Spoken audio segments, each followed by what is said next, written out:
Greetings family, greetings relatives. Yeah, I'm here to just show off my tomatoes here. But first let me beg your pardon. August the 5th is our agricultural day. That's our above ground day. We're going to be cleaning up we're going to be weeding out, we're going to be clearing up all of that spot. We're going to be trying to use some of those materials over there as fencing around our beds, because we are in a literal dramatic situation with the yard fowls, the jungle fowls, the wild chickens that live and thrive in our area. So basically, if you even look over there at that bed, I don't know if you can pick it up, it's all scratched around. See these fowls.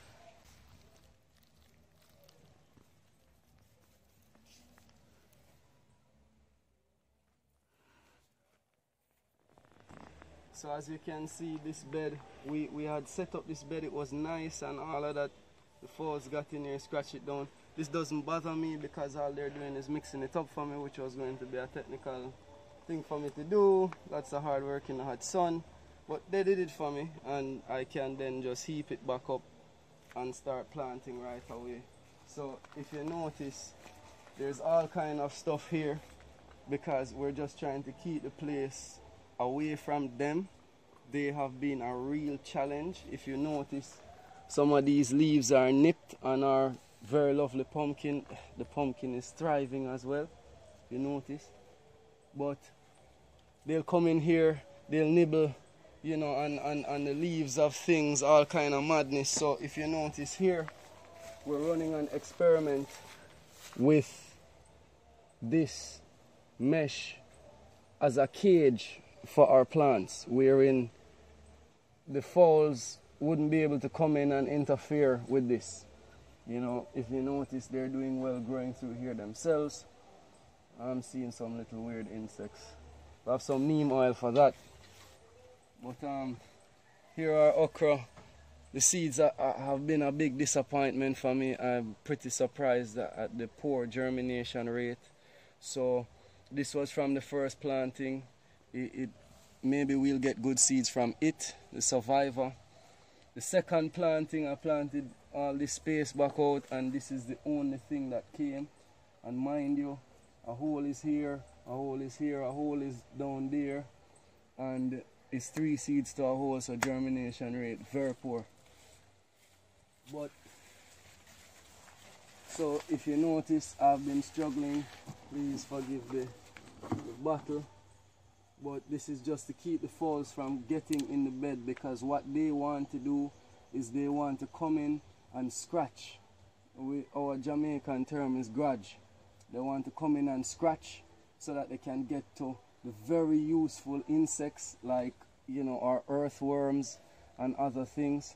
So they've been trying their hardest to fight our pepper, our Scotch bonnet. If you notice these rips, because they're tasting the leaves of our plants to see which is good to eat.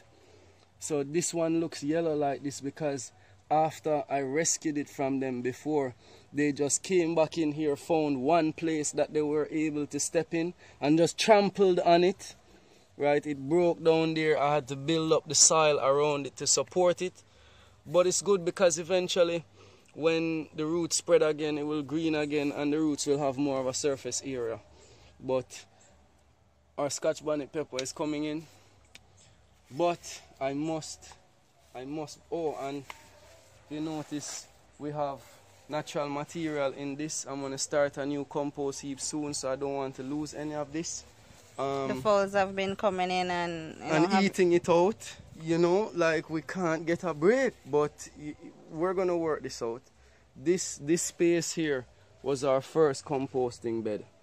Right, this was our first composting area here in this yard, and so it broke down enough and changed the composition of the native soil, so we converted it and over on that side as well. So this is how we did the amendment for that.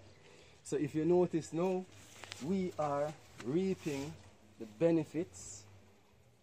Look at our tomatoes. This was previously totally impossible here.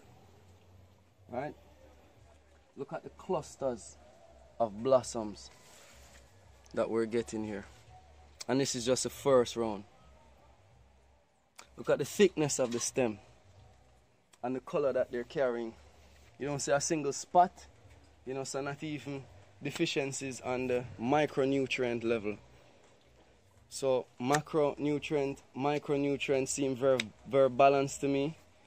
I will be attempting to do a potassium feeding, a potassium-rich feeding, which we're going to be using a natural composition. So